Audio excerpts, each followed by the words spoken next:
বর্তমান সময়ে আমরা অনেকেই এসি ব্যবহার করে থাকি। অনেকেই এসি ব্যবহার করতে গিয়ে নানান ধরনের সমস্যার মধ্যে পড়ে। যেমন এর মধ্যে রয়েছে যেটি সবচেয়ে বড় সমস্যা, সেটি দেখা যায় যে অনেক সময় আমাদের এসিটি সঠিকভাবে ঠান্ডা করে না, অনেক সময় কম ঠান্ডা করে অথবা একদমই ঠান্ডা করে না।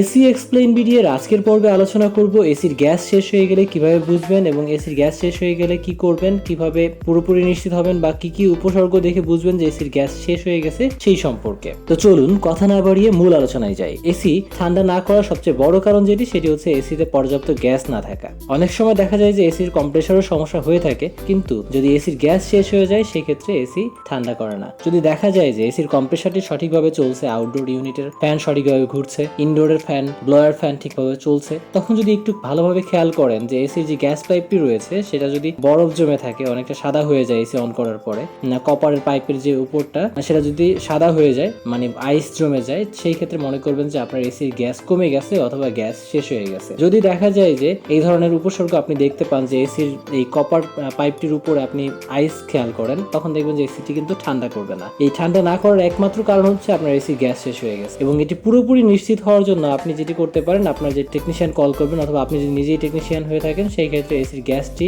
মেপে দেখবেন যে গ্যাসের প্রেশার কত রয়েছে। যদি দেখেন যে আসলে গ্যাসের প্রেশার নেই বা কম আছে, সেই ক্ষেত্রে আপনি এসি নতুন করে রিফিল করতে হবে। যদি আপনার এসিতে পর্যাপ্ত পরিমাণে গ্যাসের প্রেশার না থাকে, সেই ক্ষেত্রে আপনাকে নতুন করে গ্যাস রিফিল করতে হবে। কিন্তু তার আগে আপনাকে অবশ্যই চেক করতে হবে যে আপনার এসির যে গ্যাসটি সেটি কিভাবে বের হয়ে গেল, আপনার কপার পাইপের মধ্যে কি কোনো লিকেজ আছে কিনা, আপনার এসির যে ইনডোর ইউনিটটা রয়েছে সেটাতে কোথাও লিক রয়েছে কিনা, আপনার যে আউটডোরটি রয়েছে সেটাতে কোনো ধরনের লিকেজ রয়েছে কিনা। আসলে অ্যাকচুয়ালি আপনার এসির গ্যাসটি কোন দিক দিয়ে বের হয়ে গেছে বা কোন লিকেজ দিয়ে বের হয়ে গেছে সেটা আপনাকে ফাইন্ড আউট করতে হবে। অনেক সময় দেখা যায় যে এসির যে গ্যাস পাইপের নাট থাকে, এই নাটের দিক দিয়ে অনেক সময় লুজ হয়ে যায়, বা দেখা যায় যে অনেক সময় এখান দিয়ে গ্যাস লিকেজ করে। অনেক সময় দেখা যায় যে এখানে যে গ্যাস পাইপটির মাথায় যে সুন্দর করে পয়েন্ট করা থাকে, সেই পয়েন্ট অনেক সময় ভেঙে যায়। তো দেখা যায় যে এই কারণে এসির গ্যাস কিন্তু অনেক সময় বের হয়ে যায়। আপনারা খেয়াল করবেন যে আসলে কোন কারণে এসির গ্যাসটি বের হয়ে গেছে, সেই কারণটি শনাক্ত করার পর তারপরে এসিকে ভ্যাকিউম করে অথবা আপনার যে লিকেজ, সেই লিকেজটি বন্ধ করে তারপরে নতুন করে গ্যাস রিফিল করার। আদারওয়াইজ দেখা যাবে যে নতুন করে যদি গ্যাস রিফিল করে দেন, সেই ক্ষেত্রে কিন্তু আপনার